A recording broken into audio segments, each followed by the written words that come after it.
अकबर का प्रिय गुलदस्ता। अकबर के महल की दीवारें और छतें चमचमाती सजावट और बेशकीमती वस्तुओं से सजी रहती थीं। लेकिन इनमें से एक गुलदस्ता अकबर के दिल के बेहद करीब था। यह गुलदस्ता उनकी निजी पसंद का प्रतीक था और उन्होंने उसे हमेशा अपने पलंग के पास रखने का आदेश दिया था। एक दिन जब महाराज अकबर अपने महल से बाहर थे, उनके एक सेवक ने कमरे की सफाई करते हुए अनजाने में वह गुलदस्ता गिरा दिया। गुलदस्ता टूट गया और सेवक का दिल धड़क उठा। उसने टूटे हुए गुलदस्ते को जोड़ने की बहुत कोशिश की, लेकिन सफलता नहीं मिली। थक हार कर उसने टूटे हुए गुलदस्ते को कूड़ेदान में फेंक दिया और भगवान से प्रार्थना करने लगा कि राजा को इस बारे में कुछ पता न चले। अकबर का क्रोध और सजा। अकबर जब महल लौटे तो उन्होंने देखा कि उनका प्रिय गुलदस्ता अपनी जगह पर नहीं है। राजा ने सेवक से उस गुलदस्ते के बारे में पूछा। डर के मारे सेवक कांपने लगा।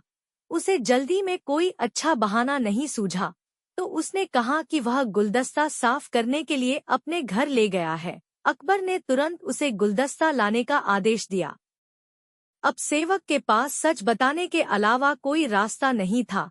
उसने महाराज अकबर को सच बता दिया कि वह गुलदस्ता टूट चुका है।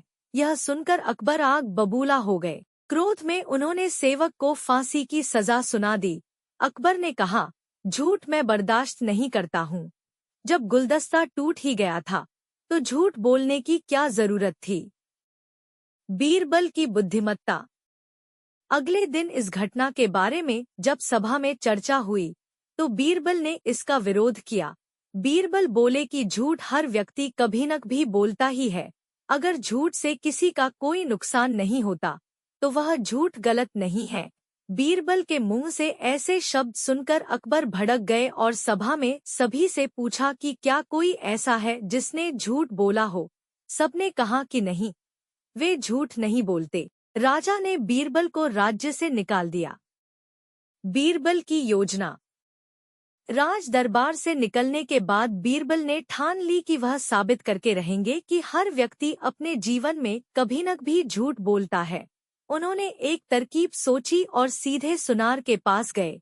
वहां उन्होंने सोने की गेहूं जैसी दिखने वाली बाली बनवाई और उसे लेकर महाराज अकबर की सभा में पहुंचे। अकबर ने बीरबल को सभा में देखा तो पूछा कि वे अब यहाँ क्यों आए हैं। बीरबल बोले, जहांपनाह, आज ऐसा चमत्कार होगा जो किसी ने कभी नहीं देखा होगा। बस आपको मेरी पूरी बात सुननी होगी। राजा अकबर और सभी सभासदों की जिज्ञासा बढ़ गई और उन्होंने बीरबल को अपनी बात कहने की अनुमति दे दी। चमत्कारी गेहूं की बाली।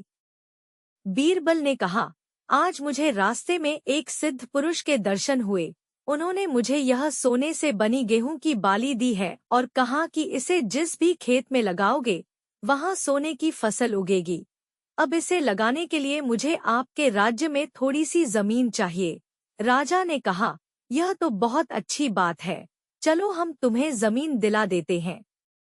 बीरबल ने कहा कि वह चाहते हैं कि पूरा राज दरबार यह चमत्कार देखे।